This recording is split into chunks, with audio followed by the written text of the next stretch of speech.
My girlfriend once posted, "A queen doesn't need to explain herself to anyone." After lying about where she spent the night, I took a screenshot, sent it to her dad, and said, "Your queen daughter needs a new castle." Then I kicked her out. She's been calling from her parents' place ever since. I, 28, male, never thought I'd be the guy writing one of these. I always figured people who aired relationship drama online were just attention-seeking. Turns out sometimes you need strangers on the internet to tell you whether you've lost your mind. So here we are. I'd been with Angela, 26, for 3 years, living together for 1. We split everything 50-50ths, even though I earn more. That was her idea, said it was about independence. Cool.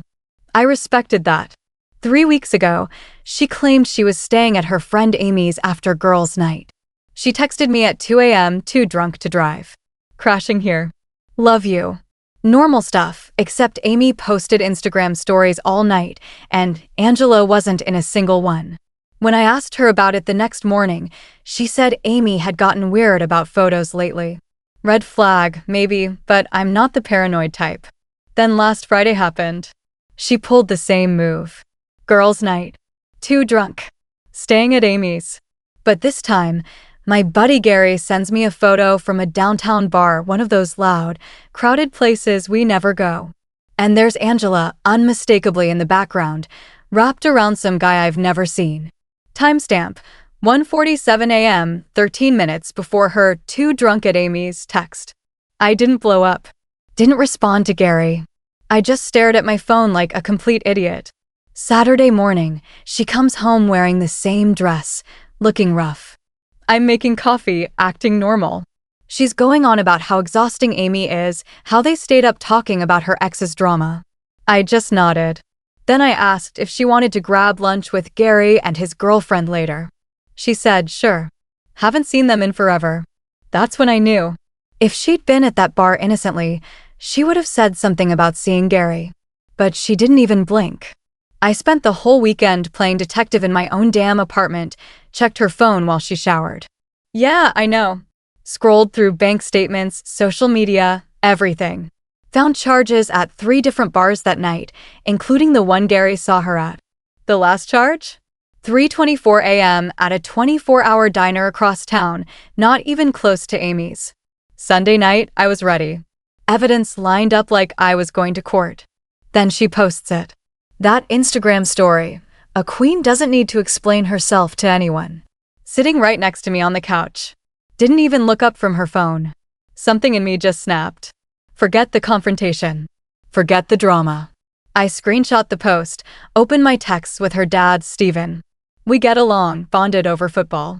Sent. Your queen daughter needs a new castle. Attached the screenshot. Then I stood up, walked to our bedroom, and started packing her stuff. What are you doing? She asked, confused. You're moving out. Excuse me. You heard me. A queen doesn't need to explain herself, right? Well, this peasant doesn't need to house royalty. She laughed. Actually laughed. Babe, what? It's just a quote. Are you seriously mad about a story? Nope. Mad about the lies. That's when her phone rang. Her dad. The look on her face when she saw his name, priceless. She declined it, but he called again. You texted my dad? Answer it. She did. I could hear him through the phone. Angela, what the hell is going on? Why is Nicholas telling me you need a new place to live? She tried to play it off, said I was being dramatic. But Steven didn't buy it. He knows I'm not that guy. Told her to put him on speaker. Nicholas' son, what's happening? She's been lying about where she spends her nights. I'm done. Angela screamed, "You're kicking me out because you think I lied? You have no proof." The bank statements would disagree. Dead silence.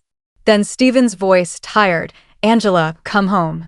We'll talk about this." She tried to argue, but he hung up. Then she turned to me, eyes watery. 3 years. You're throwing it all away because I went to a different bar. No.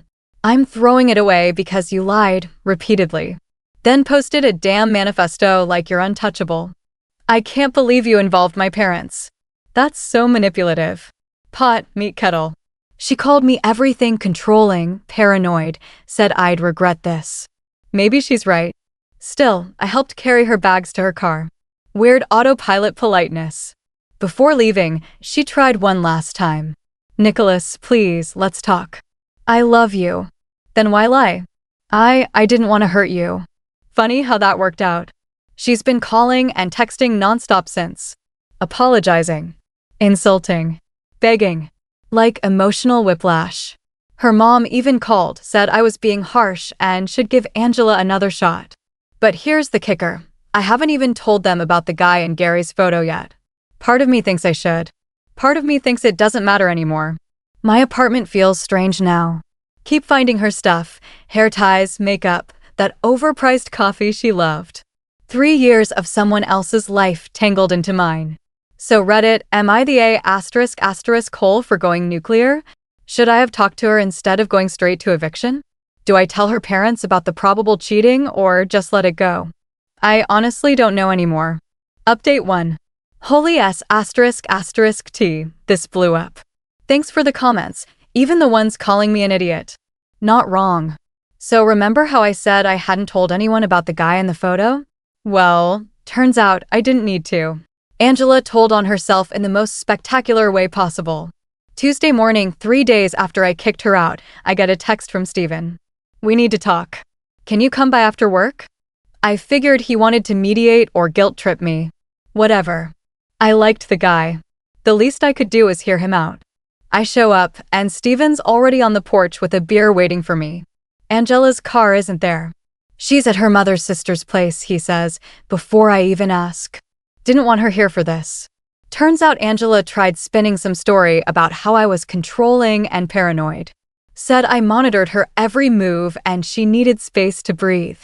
Her mom bought it. Steven didn't. Known you 3 years, Nicholas. You're many things, but controlling ain't one of them. So, I just asked her straight up. Angela, what's going on with you and that guy from your gym? Total guess. Shot in the dark based on a few comments her mom had made. I just wanted to see her reaction. And she crumbled. Just fell apart and blurted out, Eric would never treat me like this. Eric. The name just hung between us. Who's Eric? I asked. She completely shut down. But her mom recognized the name. He's been her workout buddy for about 2 months. 2 damn months. Steven looked older than I'd ever seen him. I'm sorry, son. We raised her better than this. I showed him Gary's photo. He just nodded like he already expected it. We sat there, drinking in silence. Weird bonding moment with my ex's dad over his daughter being a cheater. Then he asked something unexpected. The apartment's in your name only, right? Yeah. Why? Just making sure she can't cause legal trouble. She's not handling this well. Massive understatement. Wednesday, I get a call from my landlord. Angela called him claiming to be my wife. We're not married, and tried to get info on the lease. When that didn't work, she showed up in person, crying about being illegally evicted and demanding a key. He called me right away. I had to send him documentation showing she wasn't on the lease, just a permitted occupant. He said he'd take care of it, but told me, change your locks. I did that same afternoon. Thursday? She went full nuclear. I wake up to 47 Facebook notifications. She'd posted some long, dramatic statement about surviving emotional abuse and finding her strength. No names, but anyone who knew us could tell it was about me. Phone blew up. Friends asking what happened. But here's the kicker. After all my blocking, her number, Instagram, Facebook, I forgot about the one thing we never argued over, Netflix. A few days later, it hits me. I log in. Check the activity. There it is. She's still logged in at her aunt's place, binge-watching romance movies while posting about her trauma. Log showed she'd been on since 3 a.m. I took screenshots. Not just to be petty, okay? Maybe a little, but something felt off about this whole scorched earth approach. Good instinct. Friday, Amy, the same Amy whose house Angela claimed to be staying at, reached out. She saw the Facebook post. Was furious. Nicholas, I don't know what Angela told you, but she hasn't stayed at my place in months. I'm so sorry. She asked me to cover for her, and I said no. I can't believe she used my name anyway. Not your fault. This is all on her. No, Amy said, that Facebook post pushed me over the edge. She's claiming emotional abuse while she was the one cheating? She told me weeks ago you two were basically broken up, just living together for convenience. Classic. I'm guessing she was with Eric. You know about Eric? Yeah, that's why we haven't been hanging out. I saw them together, confronted her, and she told me to mind my own business. I didn't want to be in the middle of it. I thanked her. Was about to hang up when she said something that changed everything. Listen, after seeing that post trashing you, I did something I probably shouldn't have. I was so angry. I remembered Angela mentioning Eric's girlfriend's name once, Helen. I found her on Instagram. Sent her a message. Just said, I think you and I should talk about our mutual friends. My stomach dropped. What did she say? She wants to meet for coffee. Update 2. Last update, I promise, unless something absolutely insane happens. At this rate. So, I took your advice. Didn't engage with the Facebook drama. Stayed quiet. Amy, being a real one, put me in touch with Helen. We met Monday. Total surreal experience, sitting across from someone going through the same betrayal. She was sharp, organized, and absolutely furious. I knew something was up, she said, pulling out her phone. He got so secretive. Late gym nights. Saying he was at friends' places. A few weeks ago, he passed out on the couch. Phone unlocked. I know I shouldn't have, but I looked. I saw the texts. She had receipts. Screenshots. Dates. Times. Locations. Hotel charges matched Angela's work conference days. Restaurant visits matched her girls' nights. But here's where it got juicy. Helen had texts of them planning their exit strategies. Eric was stringing Helen along until his lease ended 3 months. Angela? She was going to wait until after the holidays because, and I quote, Nicholas always goes overboard with Christmas gifts. I laughed. Actually laughed. She was planning to milk me for presents before bailing. Helen wasn't laughing. She was furious. Do you want to coordinate responses? She asked. I said no, I was ready to move on. But she could do what she wanted. You're better than me, she said. I'm burning it all down. And holy hell did she. Wednesday night, Helen posted everything. The PI photos, yeah, she hired a PI after the texts, the full timeline, the messages, screenshots. Tagged everyone, Eric, Angela, mutual friends, even their workplaces. Post started with, since Eric and Angela think sneaking around is fun, let's make it public. My phone exploded. People who believed Angela's story were now apologizing. Her own friends were turning on her in the comments. Best part? Helen had screenshots of Angela calling me controlling in texts to Eric, while simultaneously asking Eric to control where Helen went and who she saw. The hypocrisy was chef's kiss. Thursday morning, Stephen calls. You see Facebook? Hard to miss.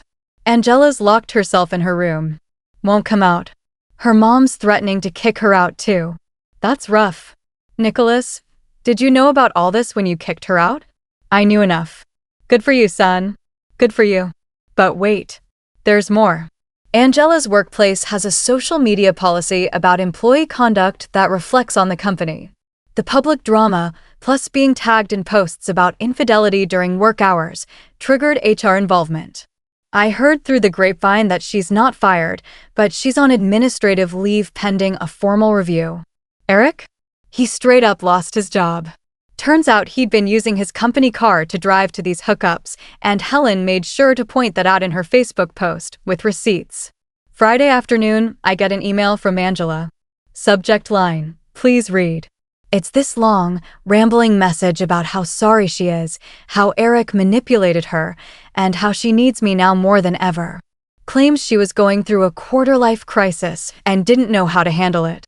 Says she'll do therapy, couples counseling, whatever it takes. Then she actually writes, I know I acted like a queen, but I realize now I'd rather be your princess. I almost threw up. I didn't respond. Instead, I packed up the rest of her stuff, hired movers, and had everything delivered to her parents' house. Included a note, your crown is in the jewelry box. Good luck with your reign. Petty? Absolutely. Worth it? Absolutely. Saturday night, I'm at Gary's place watching the game when he shows me something. Angela had tried sliding into his DMs, asking if he could talk to me for her. Gary's girlfriend saw it first and responded, "A queen doesn't need a peasant's help." Blocked. It's been quiet since then. Heard Eric's now blaming everything on Angela, said she seduced him. Angela's blaming Eric, claims he pursued her relentlessly. Neither of them taking any responsibility. Perfect match. Honestly, her stuff's gone. I changed my locks, changed all my passwords, even bought a new coffee maker because the old one reminded me of her. The apartment feels different now. Lighter somehow. Still processing the mind **K of it all. 3 years with someone who could plan my emotional manipulation around Christmas gifts. 3 years of thinking I knew someone when she was basically a stranger with good acting skills. But you know what the worst part is? I miss the person I thought she was. Not Queen Angela, the one who lied, cheated, and posted inspirational quotes while screwing around. I miss the girl who danced terribly to 90s music while cooking breakfast, who cried at Pixar movies, who left me dumb puns on post-it notes. That person probably never existed. Or maybe she did, once, before deciding that being a queen mattered more than being a decent human being. Either way, she's someone else's problem now. Thanks for following this disaster, Reddit. Your comments honestly kept me sane. I'm starting therapy next week because apparently I've got some trust issues and trauma to work through. To anyone else out there dealing with a queen or king who thinks they're above consequences, run. Just run. You deserve someone who sees you as an equal, not a subject. And maybe, check their Instagram stories once in a while. You never know what royal decrees they might be posting. Peace out. Final update. Okay, I lied about being done, but you're going to want to hear this. It's been 2 weeks since my last update. Life's been settling down. Therapy is going well. I've been hitting the gym again. Even went on a coffee date, just coffee. Taking it slow. I figured the Angela chapter was closed. Then yesterday happened. I'm at Target grabbing groceries when my phone buzzes. It's Amy. We hadn't really talked since the Helen reveal. Just a quick thank you text, that's it. Nicholas, I'm so sorry to be calling you about this, but I just left Angela's and you need to know something. Her voice was shaking. If it's about Angela, I really don't. She's pregnant. She's telling everyone it's yours. I stopped breathing. Full-on blue screen of death moment, right there in the cereal aisle. What? She's pregnant. About 6 weeks along. She showed me a positive test, but Nicholas, she was weird about it. Wouldn't let me see it up close, just kind of flashed it at me. And she was talking about how you two could finally be a real family. I'm still trying to process when Amy adds the really messed up part. I know for a fact she's been seeing Eric again. Trying to get back with him. So this whole thing? It feels calculated. What the **K? I thanked Amy, hung up, and immediately called my lawyer buddy. He told me to document everything, every communication, and not respond to anything about the pregnancy until there's a paternity test. Smart. But I didn't have to wait long. That evening, Angela emailed me. Subject, we need to talk. Important. She said she's pregnant. That it's mine. That we need to discuss our future. She mentioned she's willing to work things out for the baby because a child needs both parents. Then she casually drops that Eric isn't ready for fatherhood, so she ended things with him. Bullshit. **. I forwarded everything to my lawyer. He drafted a response, happy to discuss after a paternity test. All communication goes through him. Professional, clean, and airtight. Within the hour, Angela starts calling my friends, my mother, everyone. Sobbing about how I'm abandoning my child and forcing her to get lawyers involved. My mom calls me, losing her mind about becoming a grandmother. I was about to lose it when a thought struck me.